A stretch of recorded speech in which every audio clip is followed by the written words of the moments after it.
Spécialiste de la physiologie des coraux constructeurs de récifs et autres cnidaires.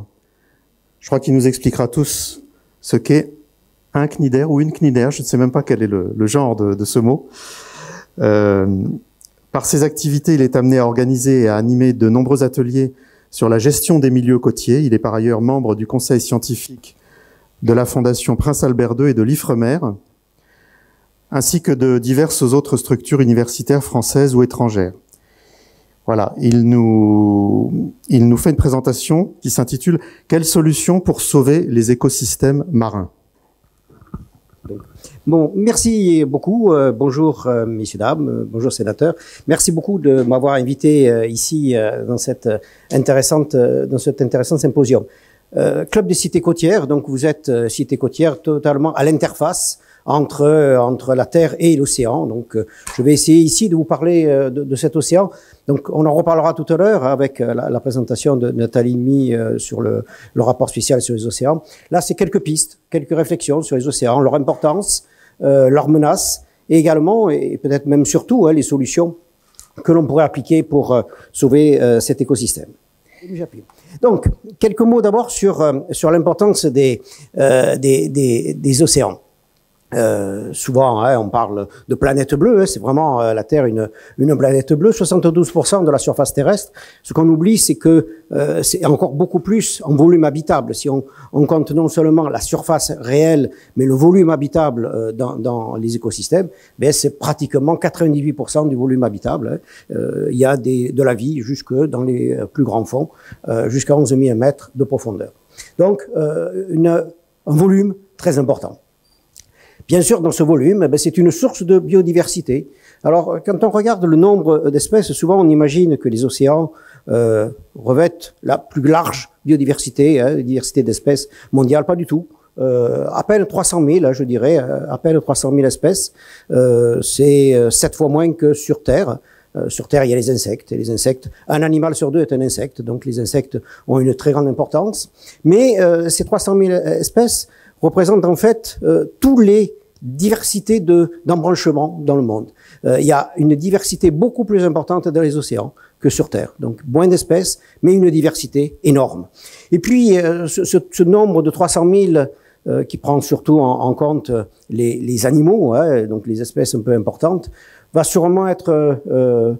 être sûrement modifié dans les années à venir, entre autres avec les découvertes du bateau du Tara, de Tara Océan.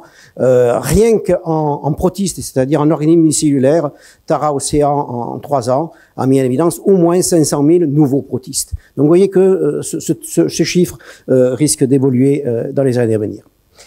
Donc cette biodiversité, elle est une source pour l'homme. Alors une source pourquoi? Une source de nourriture, principalement tout ce qui est pêche, aquaculture. La mer représente à peu près 20% des protéines animales consommées dans le monde et beaucoup plus encore dans certaines régions, tout ce qui est îles du Pacifique par exemple, où ça représente pratiquement 90%. Mais un système fragile, 80% des stocks mondiaux de poissons sont surexploités ou largement exploités, donc quand même un système qui est arrivé à sa limite. Et 97% des pêcheurs vivent dans des pays en voie de développement, donc surtout un système limite dans des régions déjà fragilisées par un développement économique faible. Alors là, je vous ai juste mis quelques photos pour illustrer cette évolution de la quantité de pêche. Voilà 2 images prises à 60 ans d'intervalle, dans les années 50 et maintenant. Ben, on voit la taille des poissons a changé et la taille de l'humain aussi a changé. Donc voilà. Il faut prendre en compte de ça. Donc, cette biodiversité va aussi servir comme source de médicaments. Actuellement, il y a relativement peu de médicaments. Il y a à peu près 30 000 molécules qui sont à l'étude, mais à peine une dizaine de molécules issues de la mer qui sont utilisées en médecine. Pourquoi? Tout simplement parce que finalement, le monde marin est une découverte récente. Hein. On connaît le monde marin que depuis 200 ans. Il n'y a pas de l'ethnopharmacologie marine comme il peut y avoir de l'ethnopharmacologie terrestre. Hein. Le monde, les anciens ont toujours étudié le monde qui nous entourait sur Terre, mais finalement relativement peu. À part l'histoire de la palytoxine dans le Pacifique, c'est la seule histoire ancienne d'une drogue connue par les hommes. Alors, ces médicaments, donc juste quelques exemples, hein, bien sûr. Bon, l'huile de foie de morue, connu depuis très longtemps. Mais voilà, quelques exemples de molécules très utilisées en médecine. Hein. Une des plus célèbres, c'est la trabectédine, l'ion d'hélice d'une société espagnole, Pharmamar, qui exploite cette molécule depuis quelques années sur les cancers. Mais vous voyez, enfin, des analgésiques, des antibiotiques, hein, les céphalosporines. Céphalosporine à elle seule représente 2-3% du marché mondial du médicament. Donc vous voyez quand même que c'est quelque chose d'important. La limule, vous voyez quand même signaler la limule, le petit animal qui est en bas à droite, c'est un animal, donc c'est un arthropode, un animal vivant, proche des insectes. Donc, on extrait le sang de cet animal, toujours utilisé pour détecter des toxines bactériennes. C'est un animal très utilisé. Donc on trait en fait, en quelque sorte. On prend le sang. Alors avant on prenait pratiquement 90% du sang et on tuait l'animal. Maintenant, on en prend un peu moins, mais enfin, ça fait quand même des ravages assez importants. Les océans, c'est aussi un régulateur du climat. Faut pas oublier que 93% du réchauffement va dans les océans. Hein. C'est un énorme régulateur. Si les océans n'étaient pas là, eh bien, on serait dans une planète surchauffée. Réservoir du CO2, 30% du CO2 émis par les activités humaines sont allés et vont toujours dans les océans. On va le voir tout à l'heure avec certains coûts. Ça veut dire que si ces 30% n'étaient pas allés dans les océans, on aurait un réchauffement beaucoup plus important de l'atmosphère. Source d'oxygène, donc 50% de l'oxygène produit sur Terre est produit en fait dans les océans. Et finalement, la production dans les océans est plus durable parce que souvent l'oxygène produit sur Terre, eh bien, il est reconsommé immédiatement par les organismes. Mais tout ça va se faire au détriment des océans. Ce rôle de régulateur du climat, c'est au détriment des océans, avec des répercussions sur des changements physiques, c'est-à-dire sur la température. Ben on voit la température monte, température sur Terre et dans l'eau monte, et également un changement chimique des océans, avec une diminution du pH, de l'acidité, une augmentation de l'acidité des océans. Cette acidité augmente de plus en plus dans les océans. Vous pouvez passer à la diapositive suivante.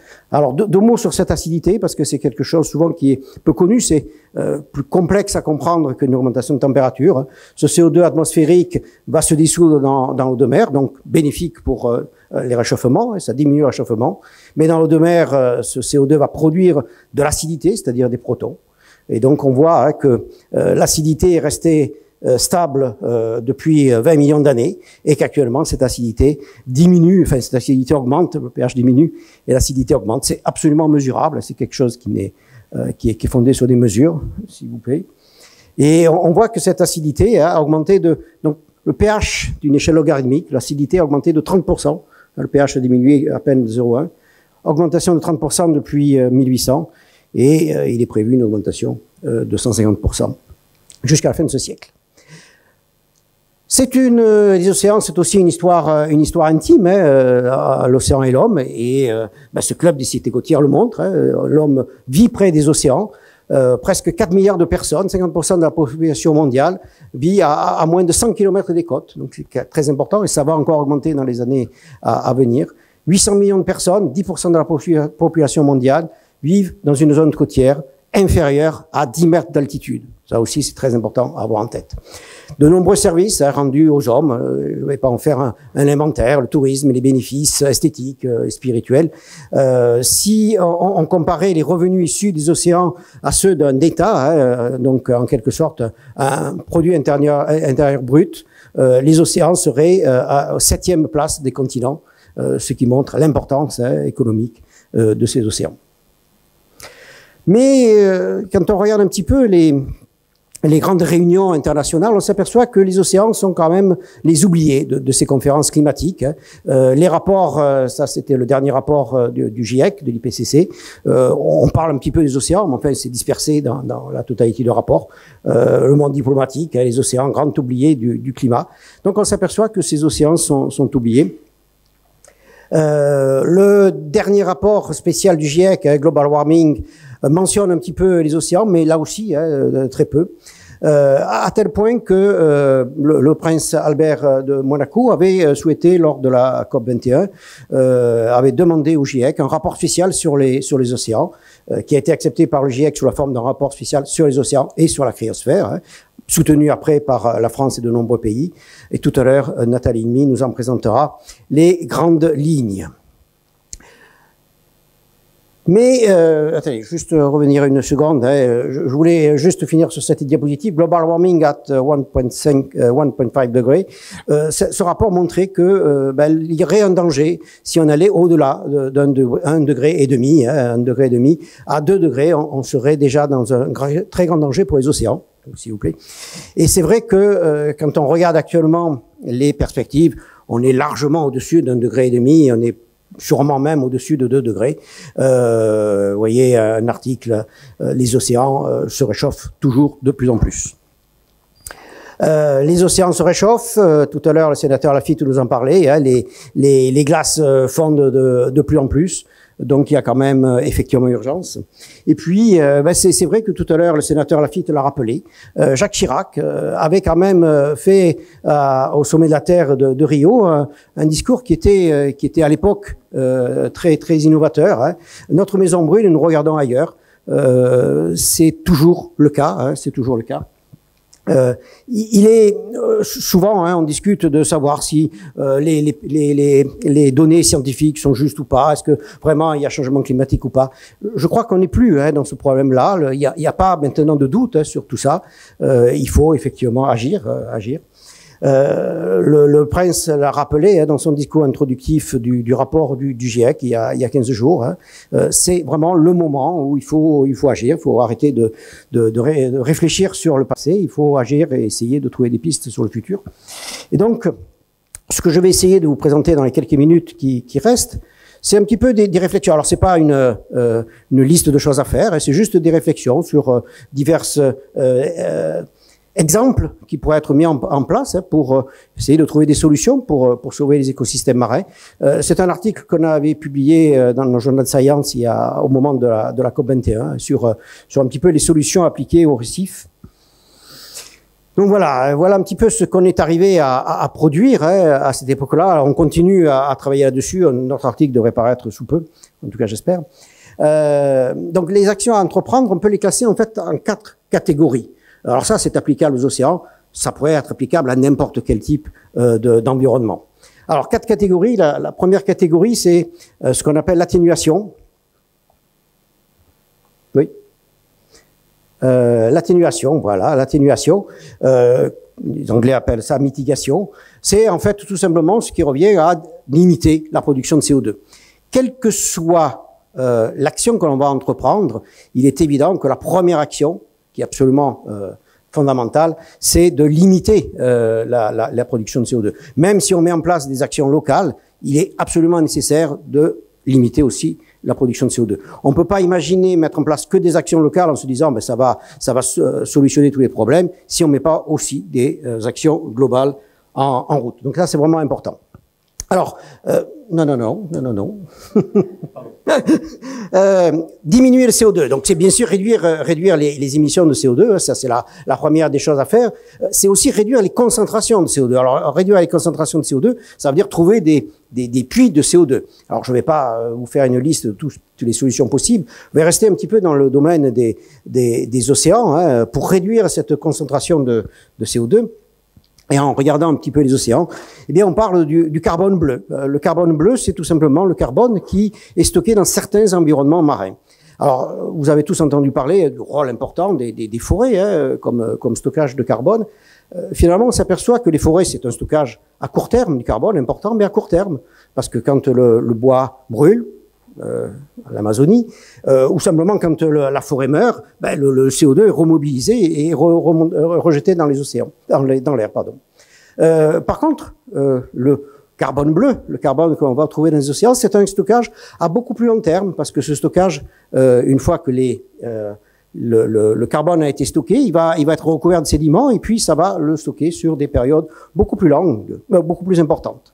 Alors, actuellement, 90% de ce CO2 est stocké dans les océans. C'est quand même des chiffres importants à prendre en compte. Chaque année, les océans, les milieux côtiers principalement, séquestrent une quantité de carbone équivalente à 1 milliard de barils de pétrole.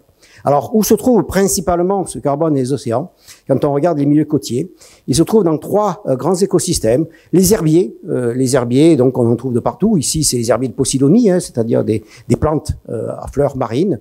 Un hectare d'herbier en bonne santé stocke 15 fois plus qu'un hectare de forêt. Donc ça aussi, c'est important à prendre en compte. Les mangroves, donc on n'a pas de mangroves chez nous, mais un hectare de mangrove, c'est 726 tonnes de carbone. Donc vous voyez des importances de stockage qui sont véritablement énormes. Malheureusement, hein, ces milieux-là sont en forte régression. Je vous ai juste mis 2 exemples ici. Les mangroves, 50% détruites depuis ces 60 dernières années. Les herbiers, que ce soit au milieu tempéré ou au milieu tropical, 30% détruits. Donc, vous voyez que là, il y a une action, en fait, très rapide. L'action rapide, c'est de protéger déjà ces écosystèmes-là. C'est pas très difficile. Et en protégeant ces écosystèmes, on peut déjà arriver à stocker pas mal de choses. Malheureusement, 4% simplement de la surface des océans est protégée, donc c'est relativement peu. Alors, bien entendu, hein, on peut imaginer d'autres solutions. Je vous en reparlerai tout à l'heure. Après, il y a des solutions qui sont un peu plus utopiques, qui peuvent être appliquées à certains écosystèmes. Je vous les donne juste pour montrer que beaucoup de gens réfléchissent. Après, est-ce que toutes les solutions peuvent être mises en place ou pas? C'est pas toujours facile. Ben, vous avez peut-être vu l'Autriche. Là, je quitte le domaine des océans. L'Autriche, pour protéger ses glaciers, les recouvre de bâches pendant l'été pour empêcher qu'ils fondent. C'est une solution. Hein, c'est pas très facile à faire, mais c'est une solution.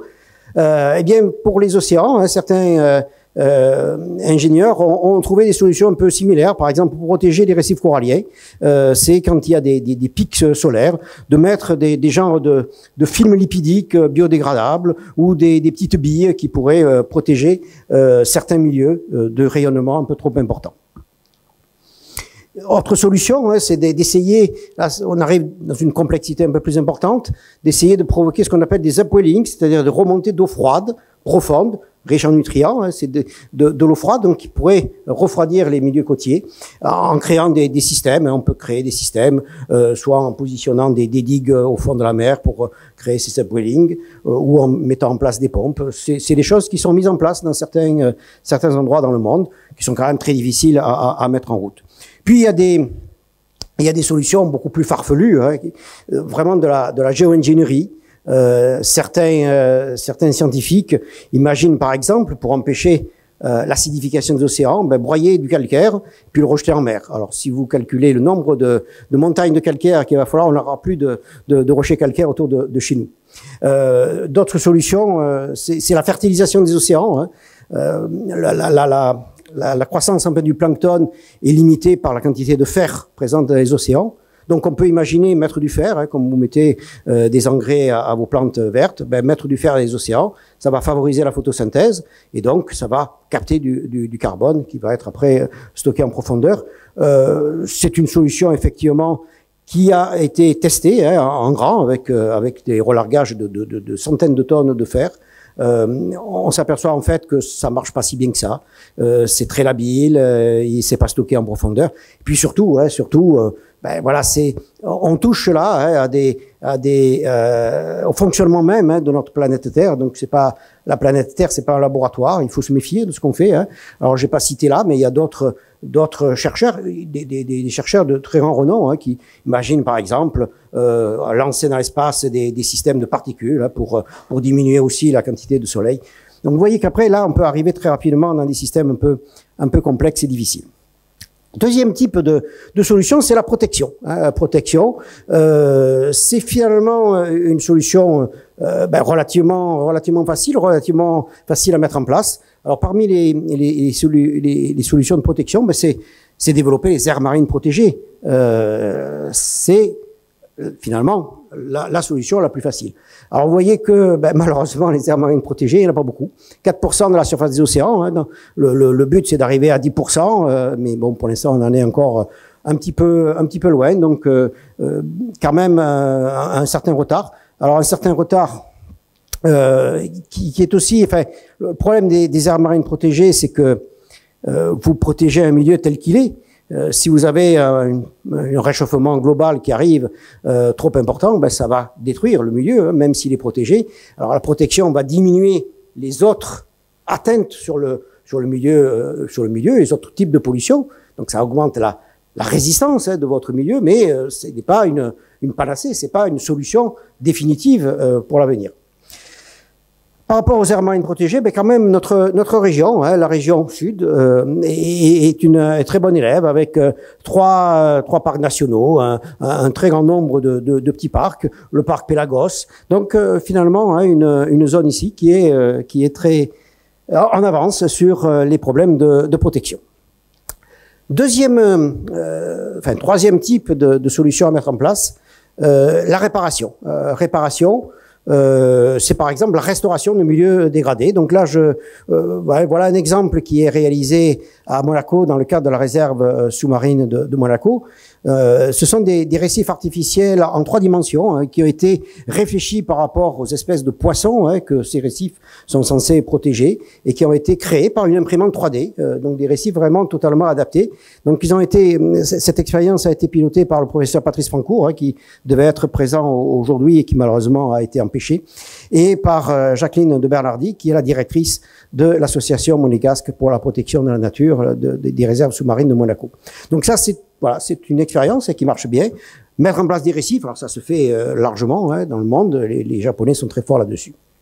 Autre exemple, toujours pris à Monaco, quand il y a des zones dégradées, on peut restaurer les milieux. Donc là, ce sont des exemples qui ont été mis en place pour la construction de l'extension en mer à Monaco. Il y a une zone qui a été construite. Donc on a pris des différentes parties de cet écosystème, donc des posidonies, des mollusques. Ils ont été déplacés avec des techniques de géo-ingénierie marine qui ont été développées pour cela. Donc c'est des solutions qui peuvent marcher de la même façon qu'on peut mettre en place des cultures de posidonies.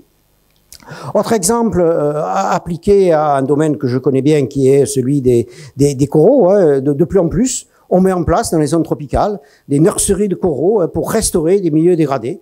Donc, soit on cultive à terre, soit on cultive en milieu marin ces animaux pour pouvoir restaurer des milieux dégradés. Il y a même des sociétés importantes. Mars, c'est la barre Mars. Hein, donc, Frank Mars, qui est le propriétaire, le président de Mars, a mis en place une société qui restaure des milieux dégradés, principalement dans le Pacifique, enfin Indonésie et autres. Alors, juste, c'est un peu anecdotique, mais ça vous montre quand même que ces travaux peuvent être appliqués à de la politique. Hein. Là, vous avez ici l'exemple de Okinotori. Okinotori, c'est une petite île, un petit atoll qui se trouve au sud du Japon, au sud d'Okinawa. Tout petit atoll hein, qui est constitué par un récif corallien. Puis ce récif corallien, comme les autres, il est en train de subir les dégradations. Il disparaît petit à petit. Le problème, c'est que si cet atoll disparaît, le Japon va perdre une très grande partie de sa zone économique exclusive, proche de la Chine, proche des États-Unis. Donc vous vous rendez compte de l'impact économique, hein, de la perte de ce tout petit atoll de quelques mètres carrés. Et donc les Japonais sont en train de développer de la géo-ingénierie appliquée à ça pour cultiver des coraux. Alors soit ils cultivent des coraux, soit ils fabriquent des larves qu'ils vont rejeter pour essayer de faire en sorte que cet atoll ne disparaisse pas.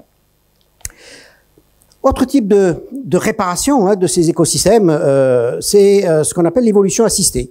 Alors l'évolution assistée, c'est un terme un peu barbare, mais vous en avez tous entendu parler. C'est tout simplement la sélection génétique qui se fait dans le monde depuis toujours, hein, depuis le néolithique. L'homme est élèvent des animaux, les sélectionnent par rapport à un animal sauvage pour en faire un animal domestique, pour qu'il produise plus de lait, pour qu'il produise plus de laine, et ainsi de suite. Donc c'est quelque chose qui se fait, qui met pas en place des modifications génétiques des organismes, mais simplement une sélection de l'animal qui correspond le plus aux besoins de l'homme. Eh bien, c'est quelque chose qui commence à se faire dans le milieu marin. Là, c'est un article qui date de 3 ans, qui commence à être appliqué sur les coraux là encore, et qui pourrait être appliqué à d'autres écosystèmes, c'est-à-dire sélectionner des souches d'organismes qui peuvent résister beaucoup plus à des changements climatiques pour pouvoir après restaurer des milieux dégradés. Dernier type de solutions qui peuvent être mises en place, c'est adapter l'environnement, adapter notre société pour essayer de contrer cet impact des changements climatiques. Alors là, on va partir un peu plus loin dans le Pacifique, Maldives. Il est évident que les petites îles du Pacifique sont les plus à risque sur la montée des eaux. Et on voit certaines, voilà, vous voyez ici, tout à l'heure, je vous disais que il y avait des pays qui ne dépassaient pas 10 mètres d'altitude. 10 mètres d'altitude, c'est l'altitude du plus haut building, c'est pas l'altitude de la Terre. Donc là, la capitale des Maldives, Malé, eh bien vous voyez que cette capitale, qui est au niveau des océans, a construit d'énormes récifs artificiels autour pour protéger l'île, avec des tripodes, avec des sacs, pour simplement protéger l'île de la montée des eaux. Autre type d'adaptation, les ostréicultures qui se trouvent sur la côte ouest des États-Unis. Donc là, on touche un pays quand même industrialisé. Côte ouest des États-Unis, au Oregon en particulier, vous avez des aquacultures d'huîtres qui souffrent actuellement de la montée d'eau profonde très acide. Et donc, à une certaine période de l'année, ils perdent une grande partie de leur production. Donc, grand problème économique pour l'Oregon. Eh bien, depuis maintenant 5-6 ans, une partie des aquacultures de l'Oregon s'est déplacée à Hawaï. Donc, un déplacement, une adaptation des sociétés avec des implications locales, parce que vous avez, bien sûr, moins de travail sur place dans l'Oregon, plus à Hawaï, mais moins dans l'Oregon. Donc, vous voyez quand même des implications socio-économiques importantes. On en parlait tout à l'heure des petites îles, donc toutes ces petites îles là dans les Philippines, toutes ces petites îles qui peuvent être appelées à disparaître. Donc, on met en place des solutions. Tout à l'heure, je vous ai montré la construction de digues. Il y a d'autres solutions. Les Maldives ont construit une île artificielle, Ulmalé, qui est en fait une île totalement artificielle sur l'eau pour héberger la population de leur capitale qui est en ce moment en train d'être recouverte par les eaux. Donc là, on imagine une nouvelle solution, une conquête sur l'eau d'un terrain pour pouvoir héberger une population qui pourrait être ravagée par la montée des eaux. Donc ça, c'est un problème. Je cherche un appartement avec vue sur mer, je note, les Ardennes. Ces mêmes pays mettent en place d'autres solutions. Ces pays ont acheté des terrains en Nouvelle-Zélande et il y a des quotas. Tous ces pays ont des quotas pour déplacer leur population en Nouvelle-Zélande. Donc chaque année, vous avez 600 résidents des Fidji, Kiribati, Tonga et Tuvalu qui vont se déplacer en Nouvelle-Zélande dans des terrains achetés par ces pays. Donc vous voyez où on en arrive, c'est quand même des solutions extrêmes. Et puis on a beaucoup parlé de pays un peu éloignés. Je voulais juste citer ici l'exemple du musée Cocteau à Menton. Quand on parle de montée des eaux, là, il y a la montée des eaux normale, puis quand il y a cette montée des eaux, c'est une moyenne, mais il y a très souvent des tempêtes, et donc au fur et à mesure de la montée des eaux, l'eau des tempêtes arrive plus haut. Et bien là, on s'aperçoit qu'il y a peut-être eu un défaut de prévision, un musée qui a été construit quasiment au niveau de la surface des eaux, le musée Cocteau, avec des œuvres d'art qui sont inestimables, qui sont uniques par définition. Eh bien, ce musée a été dévasté par la tempête Adrien en 2018, avec une perte d'œuvres d'art, quelque chose qui ne devrait pas être acceptable aujourd'hui. Donc, vous voyez que ces problèmes d'adaptation doivent être pris en compte, non seulement dans les pays du Pacifique, mais également chez nous. Voilà, et vous pouvez passer à la dernière, voilà. Non, il y en a encore une. Voilà. Merci.